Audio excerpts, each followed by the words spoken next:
Welcome to another video from Gweilo 60. Today we're going to be talking about how much money do you need to retire and live the life of Weifang and Gweilo 60, traveling between the Western world and the Eastern world, and a little bit about, I guess, our lives and how we can afford just to travel around and live like we do. Today we're not going to just talk about traveling across Canada. I get a lot of questions from basically 50-year-old people to 65-year-old people on what does it take to retire? How much money do you have? Do you need to have an old age pension or a pension from an employer? Well, no, I don't have a pension from an employer. And I don't get Canada pension plan yet, and I don't get old age security from Canada yet, which is, I don't know, about $1,200 I would imagine, and the CPP Canada pension plan $400 and some, $500. I'm really not sure. I didn't base my retirement on that. Weifang and I worked like dogs for a number of years. You see, when I met Weifang, I had $26,000 in my pocket, or in the bank, and a $60,000 mortgage on a property that I lived in, a duplex in Prince Albert, Saskatchewan. Yeah, I was poor. She thought she was married into money. Oh, poor girl. She wasn't. Anyway, so then it cost me like $20,000 to travel to China and get Weifang with visas and airfare and all of the stuff that came along with meeting a Chinese girl in China and getting her a visa and getting her back to Canada. Well, Weifang is a famous liar, so when we went to Beijing, she got herself a visitor visa that got her into Canada, and after that we just got married in Canada, and well, the rest of it's all history. But anyway, back to the main point of this video. So after I got Weifang home into my little duplex in Prince Albert, Saskatchewan, well, we only had $6,000 to our names, and but I did have a job working at a collection agency for somebody else. Well, within, I don't know, 10 months, I was running my own collection agency repossession business because Weifang pushed you. She said, what are you working for this guy for? You're doing all of the work. He's just taking money. And you know, she was right about that. So we set up a collection agency, and then we set up an immigration consulting firm too. And after 10 years, we had enough money to retire. And you're still wondering, well, how much money is enough money to retire? Well, because we have, you know, a place in Canada and a place in China, if you wanted to live like Weifang and I do and travel around the world and really don't have to worry about money, you'd need about $1.5 million. Because you'd have to buy a place in China and buy a small place in Canada, and that would eat up, say, about $500,000 of your dollars. Can you live on $1 million? Well, yes, you can, but you have to be frugal or thrifty, not cheap, because Chinese don't like cheap. Remember my cheap video. Anyway, so because in Canada, well, you know, and it would be nicer if Trump, that asshole, he's making it so interest rates go down, so the savers lose. I'm a saver, Weifang's a saver, so the savers lose because interest rates are 2.5% to 4%, depending on where you go, and we just run off term deposits, you know. So some of my stuff makes 4%, some of it makes 2.5%, and some of it makes 3.75 or 3.35, but it all averages out, I would say, around 3.5% on an average.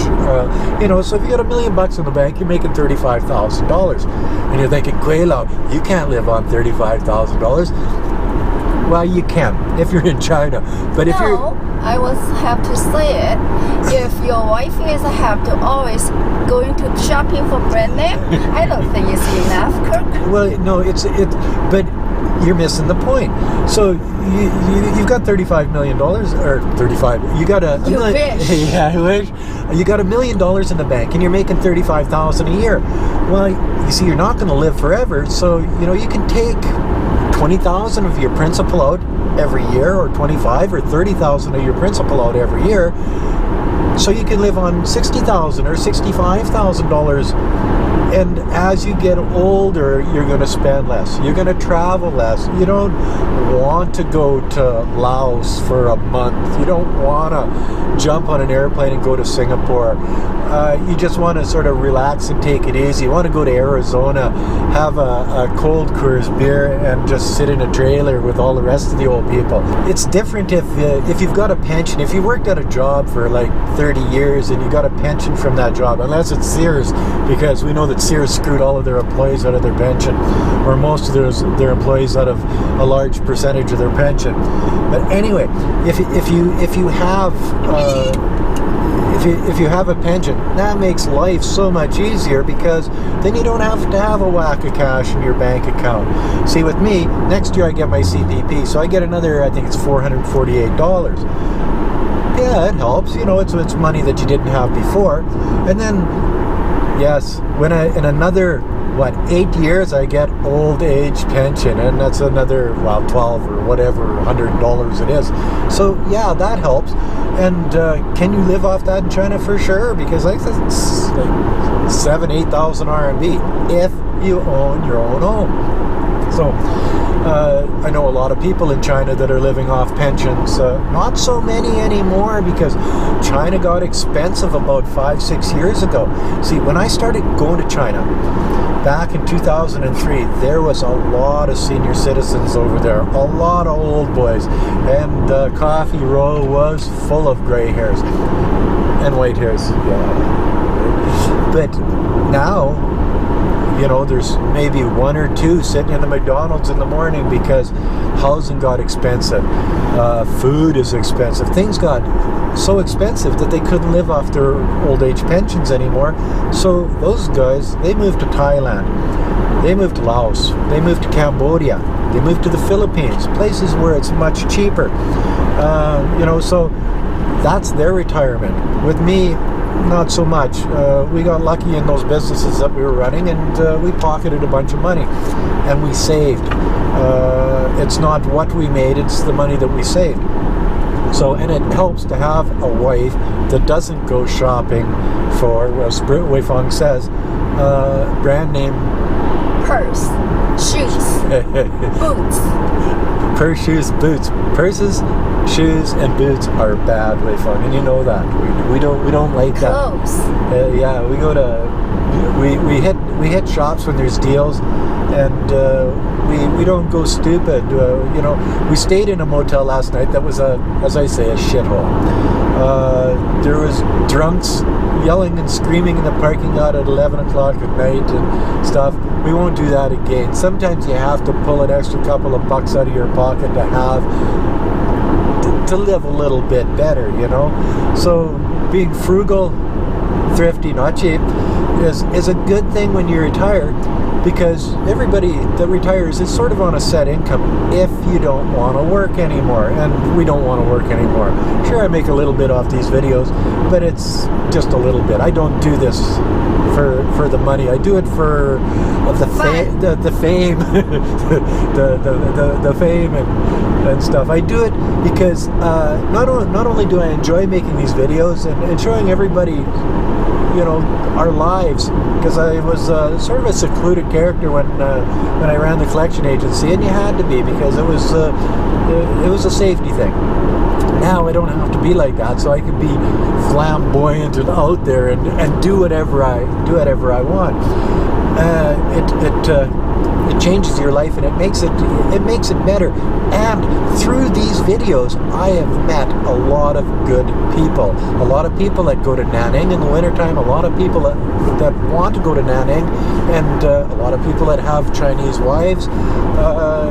People that are just interested in China, like Jeff in Parksville. Sorry, just met a new guy, Andrew, Law School, BC. He's got a wife in Nanning, you know. So without doing these videos, I wouldn't meet these people. And then it's you know, Joey in the States, you know, all of these people that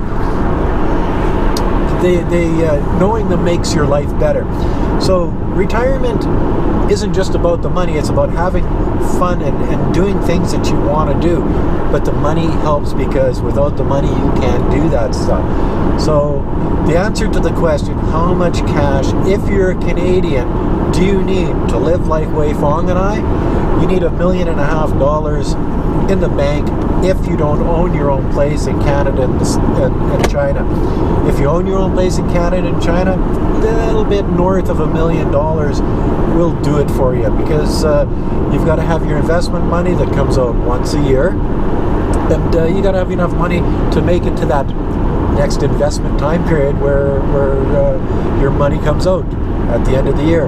And you never want to be short, so you always want to have an extra 60, 70 grand in your jeans, just in case something happens, like when Weifang got sick. Then you know, things got a little bit more expensive because we had to spend over a year in Canada.